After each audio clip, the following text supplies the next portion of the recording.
Good morning and welcome to the attic. If you remember, this is where I had a failed attempt about 23 years ago. Essentially, I got distracted with family for a good 10 years. I didn't come up here. And then when I did come up here, I almost cried because the layout was in such a mess. It was filthy, the track didn't work, and I just stared at it and basically gave up. Of course, I did make a very big mistake. See, an attic seems like an ideal place to have a layout, but it's not. This is the harshest environment in your house. It can get up to 40 degrees in the summer. It can drop below freezing in the winter. We all remember those times when you had a cold water tank in the attic and the pipes burst. The other thing is, on a winter's day when it's sunny, this side can be 10 degrees in the sun, while this side, outside, that is, the tiles, are still below freezing and covered in frost. This sets up all sorts of problems with condensation, temperature differences, and really you need to prepare this, you need to insulate this before you even start. Now I've got these A-frames, or W-frames, because of course they go back that way over there somewhere.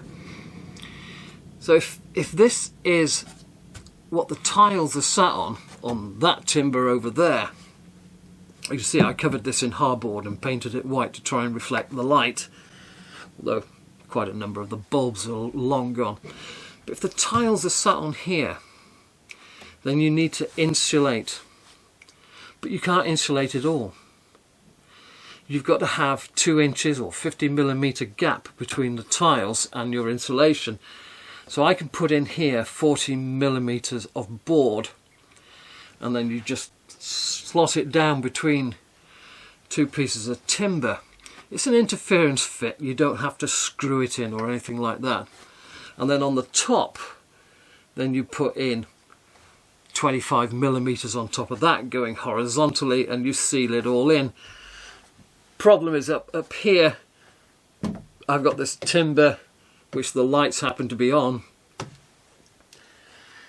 but this was put in when this was put together to make them all these A-frames or W-frames stand upright. So it's going to be a little bit awkward finding the headroom here to stretch some across to make a kind of like a little bit of a flat ceiling while leaving a good air gap above. So what I would do if this was the outside timber with the tiles on it is I'd come down about 2/3 of the length, and then I'd stretch a timber straight down to create this angled and then vertical to try and make this train room smaller. Now you do get condensation issues in here. The heat coming up through the house, even though this is insulated under my feet, you've got all the warm damp air in the house trying to come up here from the bath, the shower, the washing machine, and you hanging laundry on the radiators. Where do you think that warm wet air goes? It comes up here. I'd also put 25mm on that back wall and this back wall. Now back there, you can't quite see it probably, is the vent from the gas fire in the living room, although we no longer have a gas fire in the living room. That's redundant, so technically I could get rid of it, but I won't. Probably cause me all sorts of heartache to get rid of it. And then over in that corner I got the vent from the ceiling fan in the bathroom that comes up and goes out of the wall. So I'd have to work around that, and I would have to work around that. Now I've got 20 feet in each direction. I didn't use it all last time. And I think what I would have to do is to renew the timbers that I've got going across here for what's left of my table. Now I've costed this out. The insulation is going to be around about £700. This old-fashioned lighting I'd replace with LEDs, and I might have to find a way on these sidewalls here further out of putting LED strips there as well. So the lighting could cost me, I can't remember what they are at Screwfix, could cost me a good £200, maybe more. Timber is going to be a good £200 as well. See, the boards downstairs in the bedroom are 80 centimetres side to side because I've got that return. Here I wouldn't have that. It would simply go round the entire attic and back again. So the boards would only be 2 feet, maybe even a couple of inches less. So I would save on timber. Now, what about track? Well, I've worked out what I wanted to do. See, up here last time I had a shorter loop. In fact, it ended just about there. So it was 2, 4, 6, 8, 10, 12 feet. So the sides were 12 feet. I didn't utilise the other 8 feet beyond. What I had was a figure of 8, which I then folded back on itself. So you started and you went round, and then they crossed over, one above, one underneath, and they went round again.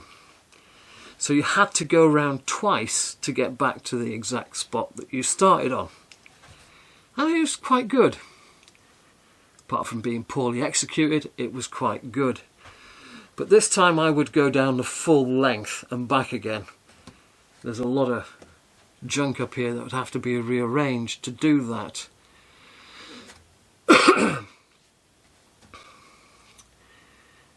So what I was thinking was 2 main lines and then one sort of like branch line. A branch line that happened to be an entire loop.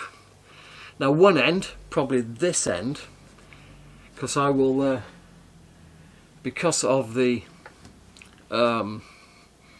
gas fire exhaust there, it's about 9 or 10 inches in diameter.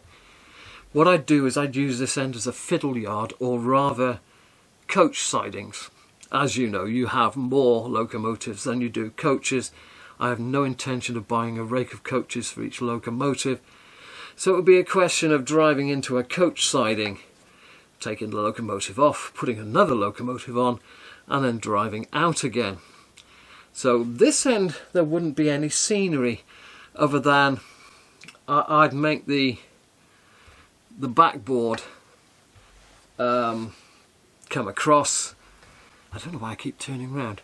I'd make the backboard come across, and then the lines would disappear into the backboard, into a hillside if you like, and reappear from a hillside. But obviously in this sort of attic you've got these in the way.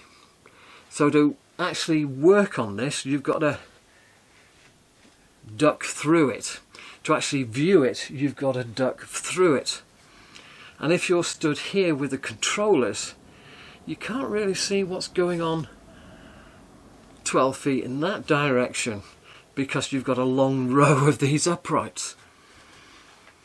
So I'm looking at, what did I say, about 700 for insulation, 200 plus for lighting. Good, I'll have to go and cost that out.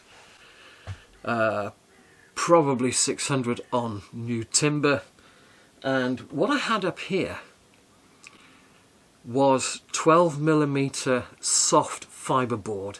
You just put a pin in so easily, and you could work on it so much easier than working on hard timber. It made life a lot easier. Now I have found a supplier for that nearby, and it's not that expensive, especially when you're talking in terms of a board that's only 2 feet across as opposed to something that's 3 feet across. Track, I had a quick look at Pico, depending on how many points, because You know, a point can cost you £16 to £20 depending on what type of point you have, and £20 is for £20 you can get 15 feet of FlexiTrack. So the more points you have, the more it costs. But I've costed out track at somewhere around about 650. So we're getting up to 7, 9, 15. So you're looking at, I'd be looking at about 2,100 or more, just a little bit more, and then scenery on top. And how much scenery would I have? I'd have, say, 18 and 18, 36, plus, what is it across there? What's it going to be? Call it 10, 36, 46, and the board's 2 foot across, 92 square feet of scenery, which could easily run to £2,000. You know, when you start buying things at £10 a packet, £20 a packet, it very, very quickly adds up to 1,000 and then another 1,000. I don't think I can afford it. But what I thought I'd do, because I had a few questions about coming up in the attic, is talk about insulating this properly. Because if you don't insulate it properly, if you do not create a kind of room where it's not going to get too hot and it's not going to get too cold, whatever you do on your boards could quite easily deteriorate over 3, 4, 5 years. I've also got an awful lot of junk to get rid of. So that's a little chat. Don't think I can afford it, but never say never. Cheerio.